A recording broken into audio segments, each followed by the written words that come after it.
예, 안녕하십니까. 이번 시간에는 상당히 중요한 내용입니다. 그리고, 많은 분들이 이제 알고 계신 분도 계시겠지만은 대부분이 모르고 계신 그런 내용들입니다. 그래서, 영업이익이 개선되는 종목들, 그런 종목들은 어떤 특징이 있는지, 그리고 그런 종목들이 공시가 나오기 전에 미리 알 수 있는 방법들에 대해서 좀 이야기를 해보고자 합니다. 이 내용은 뭐 회계하시는 분들은 다 아시겠지만은 일반적인 투자자분들이 잘 모르시는 부분이기 때문에 꼭 인지하시면 될 것 같습니다. 제가 이걸 설명드리기 앞서서 기본적인 내용 중에 하나를 좀 설명드리려고 합니다. 이걸 제가 설명드리기 위해서는 크게 이제 요거를 아셔야 돼요. 그러니까 우리가 흔히 알고 있는 영업이익이 있죠. 네, 영업이익이 있습니다. 영업이익이 있고요. 이 영업이익은 이제 뭘로 이제 구성이 되어 있냐라고 하는데 어, 고정비가 있고요. 고정비가 있고 변동비가 있습니다. 예. 이걸 알아셔야 돼요. 그리고 여기에 이제 포괄적으로 뭐가 있냐면은 이제 한계 이익이 있습니다. 예. 한계 이익. 요거는 이제 들어보셨겠지만은 한계 이익은 좀 안 들어다 보셨을 것 같아요. 한계 이익이 뭐냐면은 우리가 이제 물건을 이제 파는 경우가 있다고 칩시다. 그래서 물건을 팔게 되면은 뭐 100원짜리를 팔아가지고 예, 그래서 이제 50원이 남아요. 예, 50원이 이제 이익으로 남습니다. 그러면은 나머지가 이제 여기가 비용이잖아요. 비용. 예, 이 비용이 이제 50원인데, 그쵸? 이 비용이 50원인데, 이 비용 중에서, 어, 여기 보시면은, 이 100원이 매출액이고, 이 50원이 영업이익입니다. 그런데, 뭐 여기서 뭐, 법인세 다 제외 그런 건 생략을 하고요. 단순히 말씀드려서. 근데 여기서 이 50원이라는 이제 그 비용이 발생하는데 이 비용을 뭘로 나눌 수 있냐면 이 고정비랑 이 변동비로 나눌 수 있어요.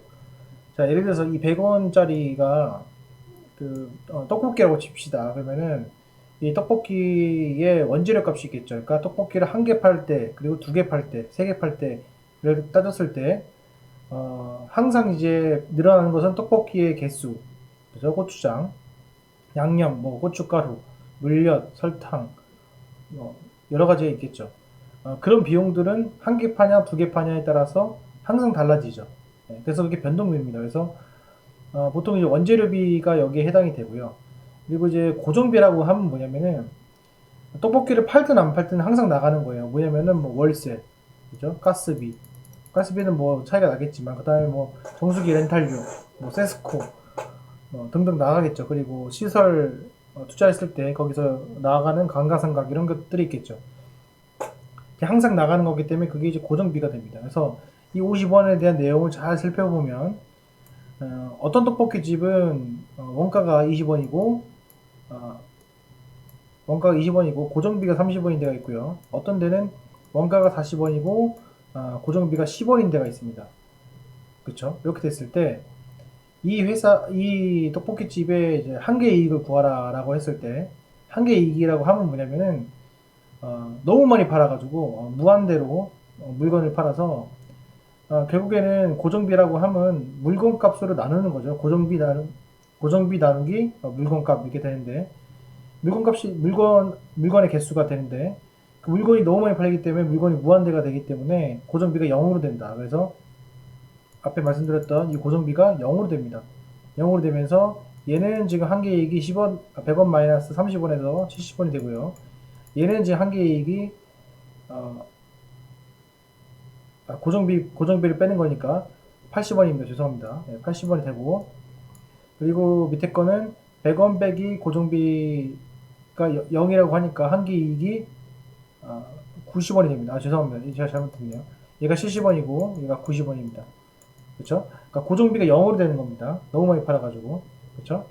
그래서 어, 다시 정리해서 말씀을 드리면은 고정비가 있고 변동비가 있어요. 이렇게 있으면은 고정비 값이 20원이고 앞에 거 제가 생략을 하십시오. 이걸로 보시면 될 것 같습니다. 제가 헷갈려가지고 고정비가 20원이고 변동비가 30원입니다. 그리고 A가 그렇고 B가 고정비가 40원, 변동비가 10원이야. 그러면은 똑같이 무한대로 떡볶이를 팔았을 때 A라는 업체는 70원이라는 한계이익이 있고요. B라는 업체는 90원에 대한 한계이익이 있습니다. 그래서 이게 이제 뭘 의미하냐면은 고정비 감소도 중요하지만은 어떤 산업이 발전을 하게 되면은 물량이 늘어나게 됩니다. 물량이 늘어나게 되면 매출액이 늘어나게 되고 매출액이 늘어남에 따라서 뭐가 주냐? 이 고정비가 줄어요. 매출액이 늘어남에 따라서 고정비가 줄게 되고 거기에 따라서 한계이익이 증가한다. 그래서 여러분들이 투자를 하실 때 영업이익만 보지 마시고요. 고정비를 감안하셔가지고 한계이익이 얼마큼인지를 확인을 해보십시오. 그러시면은 앞으로 이 회사가 얼마나 영업이익을 더 낼 수 있는지 없는지가 나옵니다. 그리고 또 하나는 뭐냐면은 한계이익이 늘어나는 것이 매출액이 늘어나는 것도 좋은 현상이지만은 고정비가 감소하는 것도 상당히 좋은 현상입니다. 예, 그래서 이 고정비 자체가 줄어들므로써 고정비는 줄고 매출액이 늘어남으로써 폭발적인 그 영업이익률이 발생을 합니다. 그래서 이런 종목들이 주식시장에 보시면 꽤 있고요. 그런 종목들을 먼저 선침해 하신다면은 추후에 그 매출액이 발생을 했을 때에 회사의 성장성은 급속하게 증가할 수밖에 없다. 그래서 이렇게 참조하시면 될 것 같습니다. 영업이익이나 영업이익률 물론 중요하지만은 그보다도 중요한 것이 또 한계이익이고 고정비에 대한 내용이다. 그래서 제가 리뷰를 드릴 때도 항상 이 고정비에 대한 내용을 드리는데요. 예시를 좀 말씀을 드리면은 SF 반도체에 관련됩니다. 여기 보시면은 매출액이 있죠. 매출액이 있는데 이렇게 보겠습니다. 자, 매출액이 있죠. 매출액이 있고 판매비 관리비가 있습니다. 그렇죠? 판매비 관리비가 있어요. 그런데 보시면은 판매비 관리비가 2020년 12월에 가장 많았죠. 가장 많았고 2021년도를 비교해 보시면은 2018년도 수준으로 줄었다는 것을 볼 수가 있습니다. 그렇죠? 이렇게 줄었다는 것을 볼 수가 있고요. 그리고 또 하나는 여기 좀 보시면은 그 매출액 자체가 동일하죠. 동일하기 때문에 이런 것들을 보면 뭘로 알 수 있냐면은 판가가 자체가 늘어났다는 거예요. 네, 판가가 자체가 늘어났고 그 판가 자체가 늘어난 데에다가 이제 여기서 매출액이 늘어나게 된다. 그리고 지금 관리비가 지금 현 상태로 유지만 된다라고 했을 때 아래 보시면은 투자 비율, 재무 비율에서 자기 자본 비율 있죠. 자기 자본 이익률 이게 지금 보시면 12%까지 올라갔잖아요. 이게 15%까지도 올라갈 수가 있습니다. 그러니까 우리가 이제 알 수 있는 것은 뭐냐면은 이 자기 자본 이익률이 또는 영업이익률이 6%대인 이 회사를 그죠? 이 회사가 어떻게 해서 15%까지 올라갈 수 있냐 없냐를 미리 파악할 수 있는 것은 이 매출액 증가율도 맞지만은 거기에 따라서 한계이익을 반드시 확인할 필요가 있다. 그 한계이익은 고정비에 따른 고정비 감소에 따른 그리고 매출액 증가에 따른 시너지 효과로 나타낼 수가 있다라는 겁니다. 그래서 이 점을 참조하셔가지고 투자하시면은 멀티플 계산할 때도 조금 더 내가 선행적으로 계산을 할 수 있으니까 좀 참조하시면 될 것 같습니다. 상당히 중요한 내용이니까 반드시 숙지하시고요.